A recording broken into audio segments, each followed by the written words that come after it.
Hello mga kakusinera at kusinera. Ako po ay gagawa ng merienda ng aking mga kids. Ayan, gamit po ang sweet potato. Sa totoo niyan, nilaga lang po talaga namin yan, aming breakfast. Kaya lang itong aking mga kids, hindi pala gusto ang nakalaga lang, no? Sinayang lang ang pagkain, binalatan pero di naman kinain. Tamang tikim lang. Kaya ginawa natin ng paraan para hindi masayang ang ating pagkain dyan.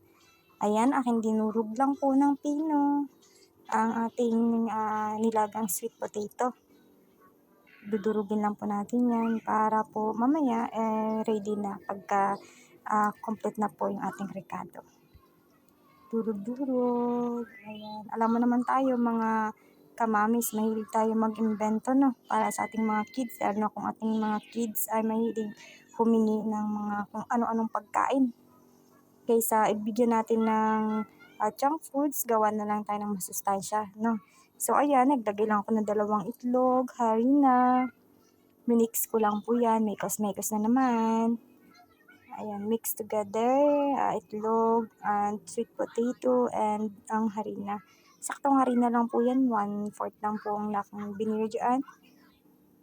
Ayan, konting-konti lang po ang aking harina na inilagay dyan.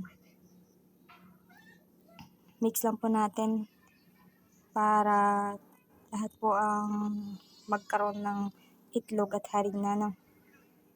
Ayan po, at susunod naman natin dyan ilagay ang angel condensada. Ayan, saktong tamis lang po, huwag naman sobrang tamis para hindi naman ma-diabetes ang ating mga anak.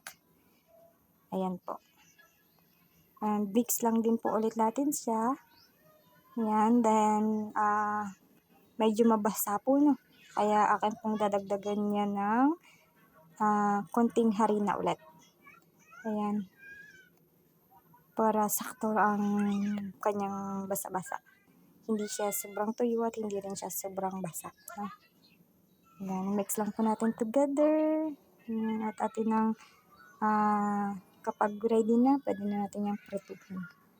Ayan.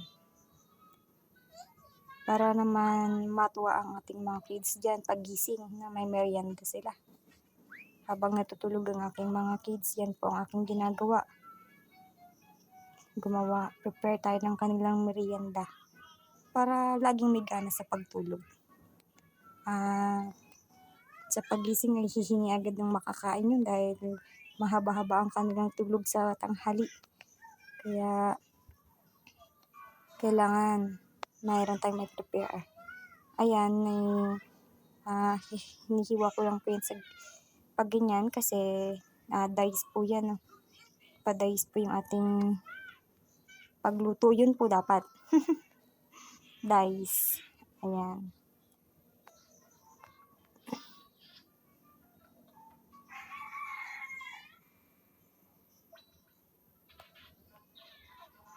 Ayan, prepare na po at pwede na natin siyang i-fry.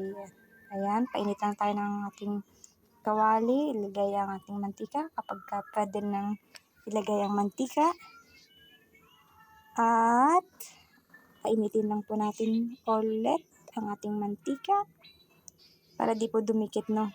Pero ako di na-excite kaya nailagay ko yung ating sweet potato na hindi pa ganun kainit ang ating mantika. At nagmamadali na rin po ako gawa na gising na ang aking mga chikiting.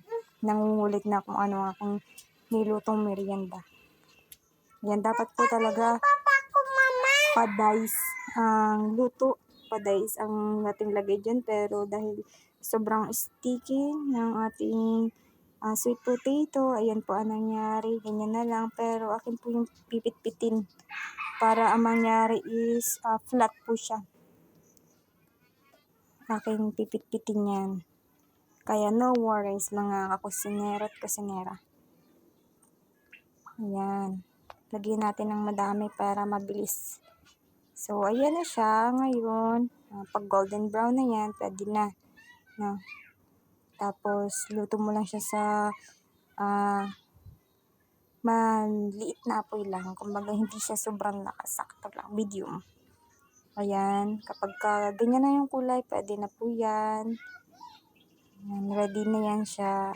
So, ayan na po. Finish na po natin lutuin lahat. Ayan po siya.